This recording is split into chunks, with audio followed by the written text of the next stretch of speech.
Hola, en esta oportunidad vamos a continuar con nuestra unidad 2. La parte 2 se va a centrar en la tabla periódica y las propiedades periódicas de los elementos.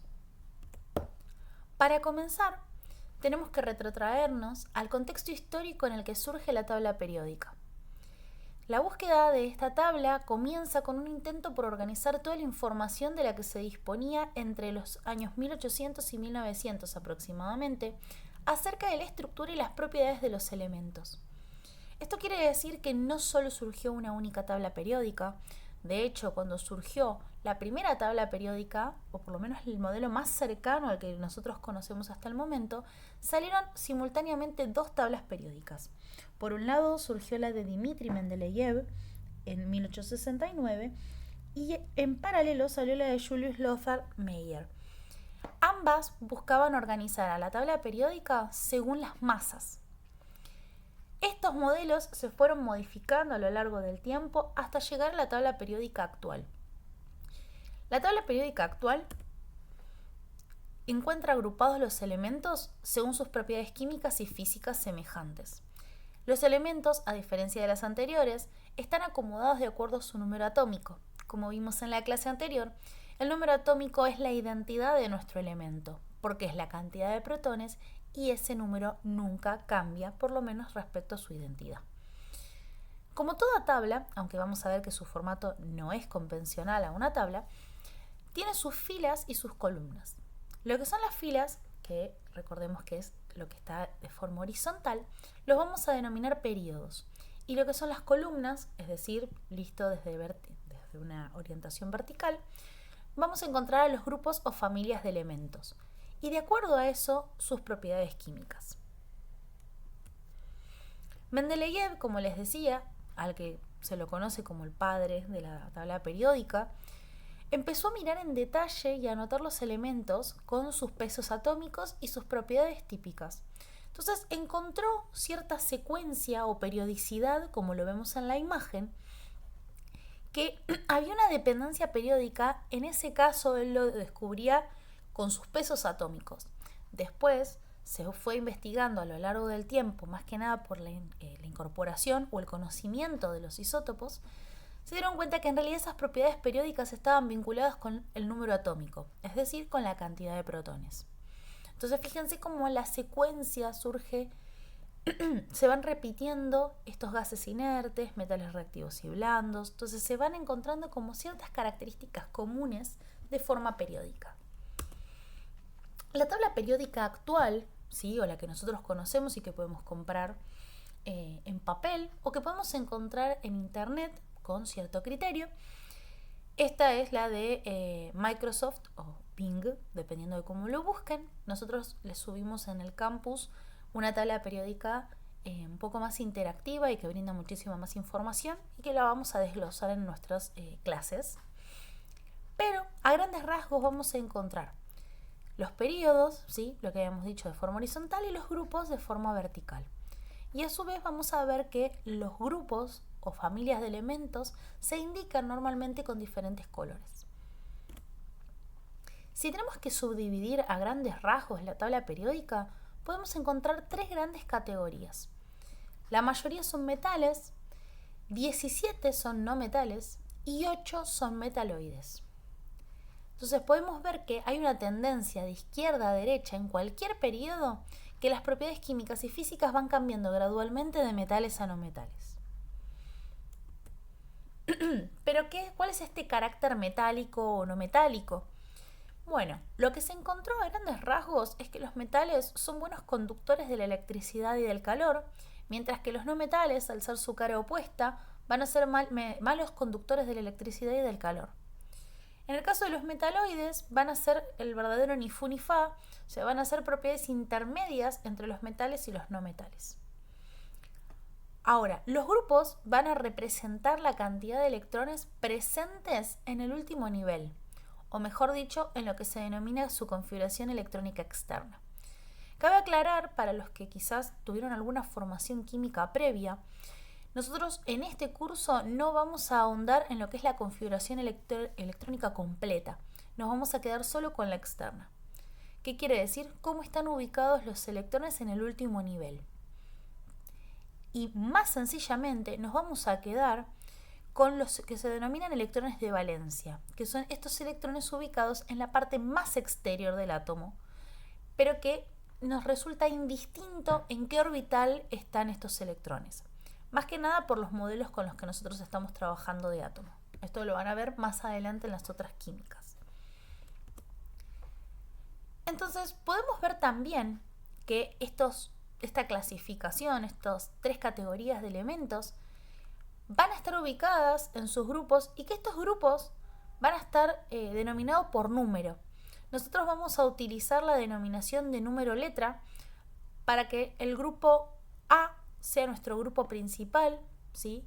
Y el B sea el famoso grupo de los metales de transición, que son el gran pero a la tabla periódica. Estas excepciones que todavía le quedan, o no diría falencias, pero sí como detalles que tienen en la tabla periódica actual.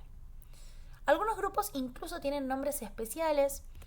Podemos encontrar a los halógenos en el grupo 7, a los gases nobles en el grupo 8, a los metales de transición, como dijimos, a este gran grupo B, a los alcalinotérreos como grupo 2 y los alcalinos como grupo 1. Entonces podemos ver cómo lo que es el grupo principal son aquellos que son del grupo A, del 1 al 8. También tenemos los lantánidos y los actínidos, que fueron elementos que se fueron descubriendo más adelante y que por eso son casi esta excepción o grupito aparte. Aparte de la información que nos brinda el grupo, el periodo también nos brinda información y representa cuántos niveles de energía tiene el átomo, es decir, cuántos orbitales. Entonces fíjense que la cantidad de niveles, es decir, órbitas donde se acomodan los electrones, se condice con el número de periodo. Es decir, en el periodo 1, los elementos que pertenecen al periodo 1 tienen un solo nivel. El periodo 2, 2, y así sucesivamente. En este caso no vamos a prestarle atención a las letras que ven en pantalla porque se trata de un modelo más específico del átomo que nosotros no nos vamos a meter. Entonces, tengamos en cuenta que el periodo, por ahora, la información que nos da es la cantidad de niveles. Y también nos va a decir, aparte de la cantidad, se va a referir también al nivel de la configuración electrónica externa. Es decir, a cuál es el último nivel alcanzado, por lo cual los electrones de la configuración electrónica externa están en ese último. Ahora bien, ¿qué son estas propiedades físicas y químicas de los elementos que se repiten y resultan periódicas? Bien, lo que son las propiedades físicas van a ser aquellas que están relacionadas al núcleo y a su estructura. Entonces, podemos hablar de que los metales son buenos conductores de la electricidad y del calor. La mayoría son sólidos a temperatura ambiente, aunque hay metales líquidos que también nosotros los conocemos, como el mercurio, ¿sí? Ahora no se usa tanto, pero lo hemos visto en el termómetro de mercurio y el cuidado que teníamos que tener. Algunos poseen propiedades magnéticas. Todos hemos jugado en algún momento con un imán, principalmente con metales que tengan hierro, cobalto o níquel. En el caso de los no metales, la mayoría son gases a temperatura ambiente. Algunos como el carbono, yodo y azufre son sólidos. Seguramente habrán visto las barritas de azufre. El bromo es líquido a temperatura ambiente, ¿sí? Hay 3 tipos de estado de la materia a temperatura ambiente de los gases, de los no metales, y no son buenos conductores del calor ni de la electricidad. Hay que tener mucho cuidado, como es lo que cometí recién, que los no metales no son todos gases. Entonces es un error que se suele cometer, más coloquialmente, de decirle gases y no metales, ¿sí? Así que tener mucho cuidado con eso. Después tenemos los metaloides, que son metales con carácter intermedio entre metales y no metales. Como dijimos, son los ni fu ni fa. Entonces, el silicio, como ejemplo de los metaloides, es el elemento más común. La mayoría son sólidos a temperatura ambiente y se los considera semiconductores. Recordemos que el silicio está presente en la arena, en el vidrio, entonces es el más común también por el uso que nosotros le damos. En lo que respecta a las propiedades químicas, están relacionadas al número de electrones de la configuración electrónica externa, por eso nosotros nos centramos en eso. Los metales tienen alrededor de entre 1, 2 o 3 electrones en su última capa. Tienen una tendencia a perder electrones, es decir, formar cationes, y se combinan generalmente con no metales. En el caso de los no metales, tienen 4, 5, 6 o 7 electrones en su última capa, suelen ganar electrones, es decir, son formadores de aniones, y se combinan con metales formando sales. Y finalmente los metaloides tienen 3 o más electrones en su última capa y pueden reaccionar tanto con metales como con no metales. Entonces, las propiedades periódicas de los elementos se van a relacionar con su posición en la tabla periódica, es decir, con su número atómico o Z. Es importante que nosotros podamos comprender esta información para que entendamos el tipo de enlace o unión química en los compuestos simples. Algo que nosotros vamos a ir viendo a lo largo de la materia y que fuimos charlando en las clases anteriores es que nuestra materia va haciendo una construcción, ¿sí? Como si les dijera, de bloquecitos, de bloques de juguete, donde nosotros vamos a ir incorporando cada vez más información que va a ser clave para la próxima unidad. Entonces, cuando nosotros vayamos a ver todo lo que son los tipos de enlace o uniones químicas, es clave entender las propiedades periódicas de los elementos. También son útiles para predecir el comportamiento químico. Entonces, esta química que estudia a la materia con su comportamiento, con sus transformaciones, etc., necesita que nosotros entendamos las propiedades periódicas para poder estudiarlas. Entonces, las 3 propiedades periódicas que nosotros vamos a hacer foco, principalmente vamos a quedarnos con las primeras 2, pero vamos a conocer un poco de la 3, son las propiedades periódicas de los elementos que podemos ver en la tabla periódica. La primera es el radio atómico y el radio iónico, le sigue la energía de ionización y finalmente tenemos la afinidad electrónica. En el caso del radio atómico,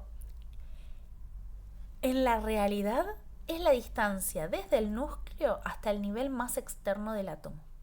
Pero vamos a ver en bibliografía, y que es de la forma experimental para poder medir este radio atómico, es la distancia media entre los dos núcleos del mismo elemento unido entre sí. ¿Qué quiere decir?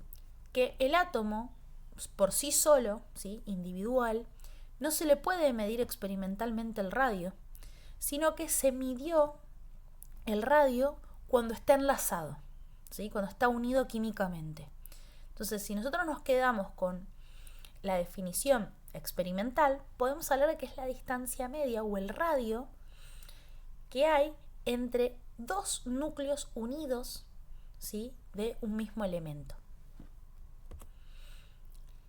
Ahora, acá voy a presentar lo que son las reglas memotécnicas, ¿sí?, pero que no es una justificación teórica, ¿sí? Esto es, ¿cómo podemos predecir el radio atómico a partir de la ubicación en la tabla periódica?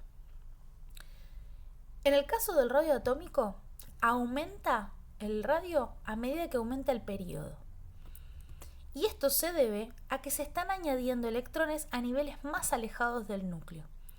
Es decir, un átomo con más electrones va incorporando cada vez más electrones y a su vez eso va habilitando cada vez más niveles. Entonces, más niveles intermedios, mayor distancia hay del núcleo hasta el nivel más externo del átomo, y es decir, al electrón más externo del átomo. También disminuye cuando aumenta el grupo, ¿sí?, el famoso disminuye de izquierda a derecha. Pero eso tiene que ver con que aumenta lo que se denomina la carga nuclear efectiva, que es decir, un núcleo con cada vez más protones. Esta carga nuclear efectiva va a ser la carga nuclear detectada por el electrón más externo, ¿sí?, Y lo que se toma en cuenta, por lo menos en este cálculo que nosotros vamos a usar, que es uno más abreviado, tanto la carga nuclear real, Z, que es básicamente la cantidad de protones, como los efectos repulsivos o pantalla de los demás electrones. Acá brevemente vemos lo que es la carga nuclear efectiva, ¿sí?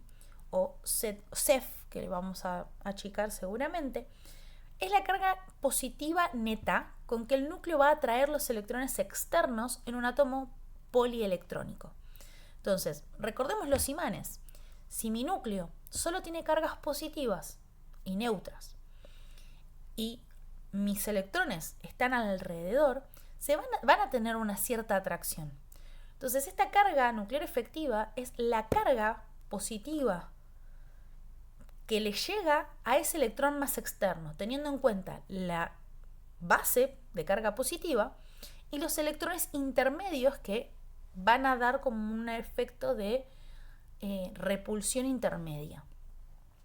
Entonces, los electrones más cercanos al núcleo van a pantallar esta atracción que ejerce la carga de los protones nucleares sobre los electrones más externos. Entonces, estos electrones externos van a ser atraídos al núcleo debido a su carga positiva y a su vez repelidos por los electrones internos cargados negativamente. Entonces el CEF es como el equilibrio, lo neto que queda de estas dos interacciones que suceden paralelamente. Entonces la fórmula que nos permite calcular o aproximar la carga nuclear efectiva es la diferencia entre la carga nuclear neta o carga positiva neta, que son el número de protones, menos el efecto de apantallamiento, que va a ser representado por los electrones internos. Entonces, si nosotros nos fijamos en la tabla periódica la configuración electrónica completa o, en su defecto, ver la disposición de los diferentes electrones, vamos a poder calcular el apantallamiento. Por ejemplo, acá tenemos el caso del calcio. Tiene un Z de 20, ¿sí? Su cantidad de protones es 20, y este electrón externo está en el 4s, es decir, que tiene 2 electrones en el nivel 4. Todos los anteriores, es decir, si tengo 2 y va a tener 20 electrones, los 18 electrones internos van a ejercer el apantallamiento. Entonces hacemos una resta entre el número atómico 20 menos 18 los electrones internos, dándonos una carga nuclear efectiva de más 2. Entonces este número es aproximado y nos va a servir para comparar cargas nucleares efectivas y en su defecto radios atómicos entre diferentes elementos. Acá podemos ver cómo la regla memotécnica que mencionábamos anteriormente se condice con lo que vemos en la tabla periódica y los valores experimentales. Fíjense cómo el radio atómico crece a medida que aumenta el periodo y decrece a medida que aumenta el grupo. Acá podemos ver los datos crudos, ¿sí?, de carga nuclear y ver cómo afecta a el radio atómico de nuestros diferentes elementos, en este caso de litio a flúor, es decir, teniendo en cuenta el periodo 2.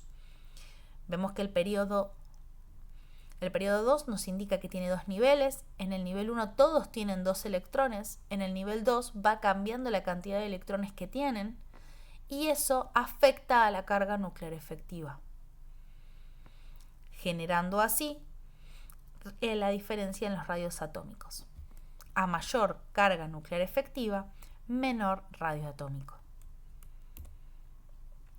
Ahora, el radio iónico se desprende de la definición de radio atómico porque es la distancia desde el núcleo hasta el nivel más externo, pero en este caso del ion que se formó. Entonces, si nosotros tuviésemos que comparar al elemento neutro con su catión o su anión correspondiente, vamos a ver que para un elemento cualquiera sus cationes tienen un radio menor que el atómico, porque por lo general pierden los electrones de su última capa, por lo cual desbloquean o pierden un nivel. Entonces, a menor cantidad de niveles, como vimos en el periodo, menor va a ser el radio atómico. Ahora, en el caso de los aniones, tienen un radio mayor que el atómico, porque ganan electrones. Es decir, tienen más cantidad de electrones, pero mantienen la misma carga nuclear. ¿Sí? O mantienen la misma mantiene la carga nuclear, es decir, la misma cantidad de protones. Acá tenemos ejemplos de radios iónicos. Acá vemos cómo el radio del sodio, al formarse el catión sodio, tiene un radio menor. Y lo mismo sucede con el átomo de flúor. Al formarse un anión, aumenta el radio atómico, el radio iónico. En el caso de lo que es la energía de ionización como segunda propiedad periódica, va a ser la energía mínima que se necesita para poder remover un electrón de un átomo o ion gaseoso en su estado fundamental. Es decir, lo que nosotros llamábamos como estado neutro de nuestro átomo, ¿sí?, es la energía que es mínima que se necesita para quitarle un electrón, es decir, para formar un catión. Es una medida de qué tan fuertemente está unido el electrón al átomo y por lo tanto está muy relacionado con el radio atómico, porque cuanto más chico es el átomo, va a ser más difícil de arrancarle un electrón. ¿Por qué? Porque está más cerca del núcleo y se siente más atraído. Entonces podemos relacionar que a mayor radio atómico, menor energía de ionización, porque necesito menos energía para sacar un electrón que está más lejos del núcleo, y viceversa. Ahora, podemos tener más de una energía de ionización porque se puede perder más de un electrón. Entonces, hablamos de primera energía de ionización como la energía mínima para quitar un electrón a un átomo neutro en estado gaseoso y convertirlo en un catión. Mientras que la energía de ionización 2, o segunda energía de ionización, es la energía necesaria para quitar un segundo electrón, pero en este caso a un catión en estado gaseoso, porque tiene en cuenta que ya se formó el catión. No es que se quitan dos electrones al mismo tiempo, sino que se va quitando de a uno. Y vamos a hablar de que la energía de ionización 2 va a ser mayor que la energía de ionización 1, porque a medida que voy perdiendo electrones, voy a necesitar cada vez más energía entregada para poder quitar el próximo electrón. Por lo tanto, podemos decir que es más difícil quitarle un electrón a un catión que a un átomo neutro. Acá podemos ver una tabla tridimensional que tiene en cuenta el periodo, el grupo y la energía de ionización. Finalmente, la afinidad electrónica es el cambio de energía que ocurre cuando se le agrega un electrón a un átomo neutro en estado de gas. Esta definición ya más sacada del libro Brown, ¿sí?, porque en el Chang no está del todo explicada, o por lo menos no nos gusta mucho cómo está explicada ahí. En este caso, permitiría explicar la formación de aniones, es decir, cómo se agrega un electrón a un átomo neutro. Entonces, cuanto más negativa sea la afinidad electrónica de un elemento, mayor va a ser la afinidad de un átomo de dicho elemento para aceptar un electrón, ya que al aceptarlo va a quedar con una energía más baja, es decir, se vuelve más estable. Entonces podemos decir que aquellos elementos que tengan una afinidad electrónica más negativa van a tener mayor tendencia a aceptar electrones, porque los va a hacer más estables energéticamente hablando. Entonces, la energía de ionización y la afinidad electrónica varían en general de modo similar a lo largo de la tabla periódica, con bastantes excepciones, como les había mencionado. El modelo trata de explicar, pero tiene sus excepciones. Y otra medida muy útil que entra dentro de lo que son las propiedades periódicas, pero como es una medida bastante relativa, no la metemos dentro de nuestras propiedades periódicas, pero la electronegatividad surge de forma muy útil para describir o para entender lo que ocurre con las uniones químicas. Mide de modo relativo la tendencia de un átomo a atraer los electrones de otro átomo cuando están químicamente combinados formando una molécula. Entonces, esta medida va a permitir explicar en el grupo puntual de moléculas, ¿sí?, que cuando veamos la unidad 3 vamos a entender a qué se refiere. Y que también es consecuencia de la energía de ionización y de afinidad electrónica. ¿Qué quiere decir? Si un átomo tiene una gran tendencia a atraer electrones, se dice que es muy electronegativo, como los no metales. Y si su tendencia es a perder electrones, se dice que es muy electropositivo, como los metales.